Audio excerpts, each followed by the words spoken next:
Hey guys, today I'm going to talk about World of Final Fantasy. I just completed this game like literally at 2 a.m.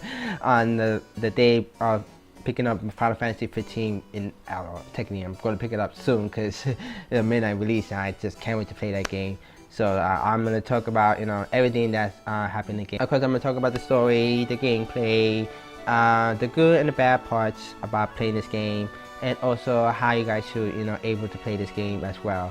And also give it a score rating as well, from 1 to 10, so that way you guys get an idea about, well, as me as a true Final Fantasy fan, what you guys should do, or not do, but what you should guys like. How I say this?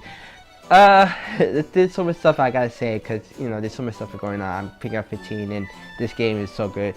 So but yeah, I'm gonna talk about a lot of things you should do, how to play this game, and what you should do before you play it, and how you guys should be aware about it. So the story takes place, well, actually you play two characters, Lon and Ryan. I'm gonna pronounce these names wrong. And you play as they woke up with no memory in an empty place, an empty town called the Hills, and they woken up.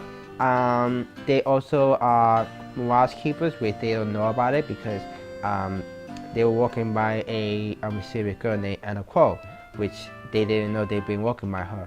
So, and then also they meet a creature named Tama, which is the cutest little foxy creature, and also he's called a Mirage.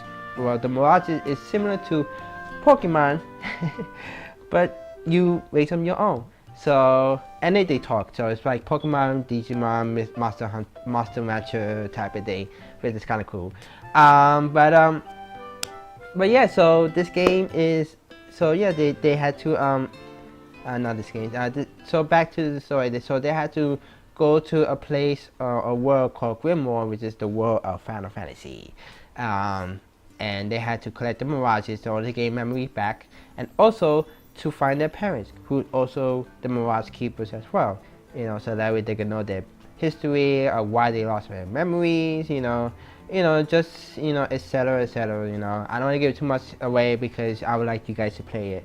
Of course, once you go to Grimoire, you caught a bunch of Mirages, the Catours, the Tomberries, the Chocobo, the Mugos, the Behemoths, and even the summons as well, like the Ramu, Ifrit, Shiva, Bahamut, the main classic summons, and even some female ones as well, or not female, but there's a female Ifrit called Frida, and there's also a male Shiva named Shivari, which is like a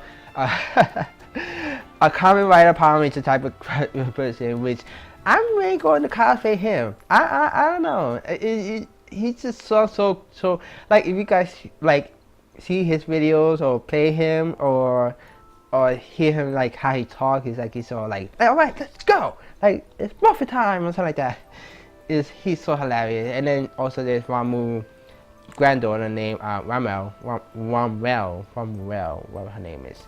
So but you encounter a lot of characters, for Final Fantasy, including the main characters for Final. Not all the main characters, but pretty much the characters like Lightning, Cloud, Tifa, including my favorite ones: Rydia, Ferris, Edgar, Bartz, Chris, Squall, even other characters like Santaletto from Final Fantasy 11, Tidus, Yuna, Terra, also my favorite, Echo, also my favorite from Final Fantasy 9, and then who else? Warrior Light, and the Princess, and Vivi, and the list goes on and on, and Celeste as well, also my favorite as well, and then of course Cloud and Sephiroth, and those are the characters that's in this game. And they call themselves champions. So pretty much they're their own version of the summons. So you pretty much summon them to help you in the game. So all I have to say is this game is very funny. It's very funny. It's very cute. It's very funny. It's like it's just so cute and funny. I mean, in the end, it gets so like serious. I mean, it's elements of like Final Fantasy, Kingdom Hearts, Pokemon all together. I mean, it's that's the only thing good about the game. Possibly bad, there are some stories it is kind of a little bit choppy a bit, but that doesn't give away everything because you guys can enjoy it anyways, because no matter if the story is good or bad, you guys gonna love it anyway. So I'm gonna talk about the next thing is the gameplay. So the gameplay is turn-based. So those who complain that 15 is not turn-based or after turn-based or whatever, well, to remind you guys, 15 was made as an action RPG type of game before it was even released.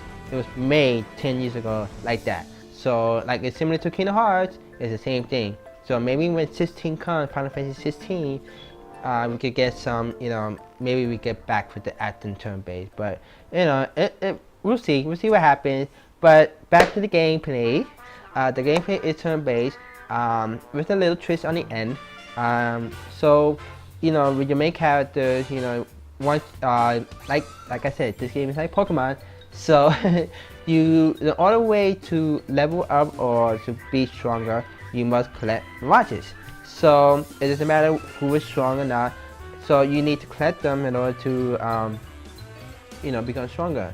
And also you need to stack them up as well. So there's giant version, which is like like I'm a giant and stuff like that. And there's also a chibi version. I can't find out the name, but the chibi version of of Lanaran, and you also stack with them with the mirages as well. Even they also could ride the mirages, depending which one. Like you can ride the Behemoth, the Chocobo, or Shiva, or Ifrit, or something like that. So the way by leveling up is similar to like Final Fantasy 10, 12, 13, and I know now that 15 has it. With the leveling system, it's pretty much like the Spirit Grid, or the Astral Grid or something. But now they call it the Mirage Grid. So you level them up by Mirage Grid with your SP on it. So it's kind of hard to level up them, because once you level up, you can like fill them up. So there's chance you can fill them all up with the Mirage board, but not all of them can be filled, because it takes a lot of grinding to level up all your your mirages and your party members as well. And also the way also like I said, similar to like Pokemon, you get able to not just evolve them, but it's called transfiguration. So like say if you have a mini Chocobo, you could evolve it to the the medium size Chocobo, and then you could also evolve it into the bigger size Chocobo. So like to say with Behemoth, you do the same thing with that. But with the Behemoth, it goes from small to the mega version. The mega version is pretty much like the ultimate, like that only you alone must use when you have your full magic points. So that way you could summon him or summon it or whoever. Like same thing with the the summons too, like the Raiden or Bahamut, or even my favorite character, my favorite summon, Diablos, which he's in the game. Not spoiling it, just saying he's in the game. All the summons are in the game. All the summons are in the game. Just letting you know that. Yeah. So they are mega. But the thing is, the sad, not the sad, but the only thing to complain about it is that it does take away your magic points when they when you had them attack the boss or another mirage or something like that. It takes away that. So but it's not too major, because you probably could use a lizard or mega lizard or either, so whatever. So that way it's a good way to to play the game. But yeah, so it's like Pokemon. So and then you don't really have to keep it as Mega 4. You could go back to the the regular 4. To balance your stacks. So that way it can help you in help you, make your battles more easier to, to complete, or, to, complete the game much more quicker. And of course, with, in a way of catching, there's always random encounters. So, guys, about playing Pokemon and playing Final Fantasy, you're gonna get that a lot, especially in dungeons or sometimes in towns or, stuff like that. So, that's the only thing good and bad thing about it. The bad thing about it is that you get to, when your party gets hit so hard, you get to stumble. So you need to get a balance spell or a whopper stopper type of thing, so that way you guys make sure that you don't stumble or even stumble off, because once you stumble off, you get stunned, and also your party could get easily get defeated so easily. So that's a downside, but not too much a downside, because you get to enjoy the game so much, you just forget, you just concentrate oh my god, I gotta beat this pause, I gotta beat this, stuff like that, but that's pretty much the downside, but it's not too much a downside. So so I'm gonna talk about this. The next thing is the graphics. So the graphics is really HD.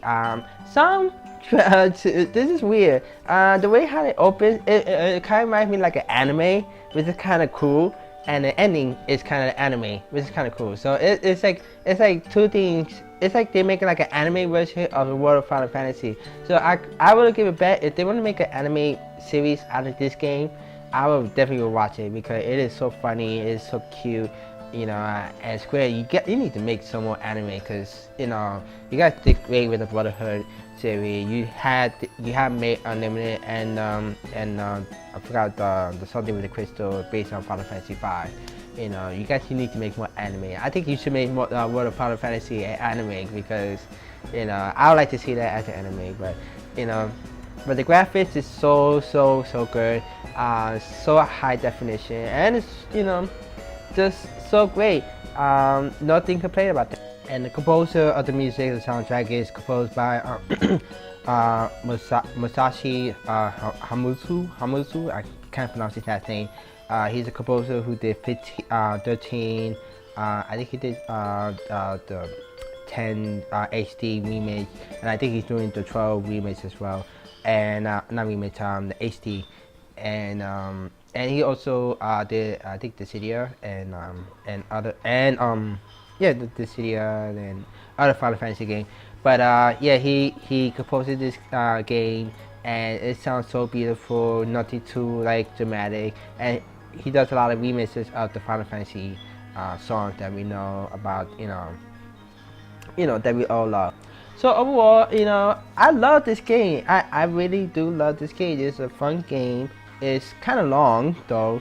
It took me a month to finish this game, because all the level up system, and also complete all the side quests, and such and such, and and also getting the perfect. There's two endings. So, and I tell you the two endings. There's two endings. So there's one like a regular ending, and there's another one. There's a true ending. So so if you guys want to challenge yourself to get into the true ending, make sure you do that, because it is so good.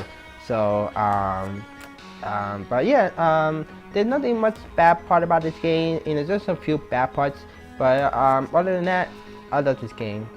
Those who huge fan of Final Fantasy should definitely play this game, and also fan of Pokemon, definitely play this game, because it's a mixture of both, and you guys will love this game. And a lot of the critics think it is okay, but for me, I thought it's one of the best games that's ever made. So I give this game a 9 out of 10.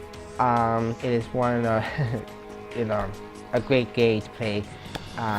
But right now, I'm about to get ready to get 15 really soon, which I can't wait, and I'm definitely gonna play that. So, and I will definitely do a try to do a live Twitch or YouTube, so that way I can play the game live, and also do a review of 15, because it's finally here tomorrow or midnight.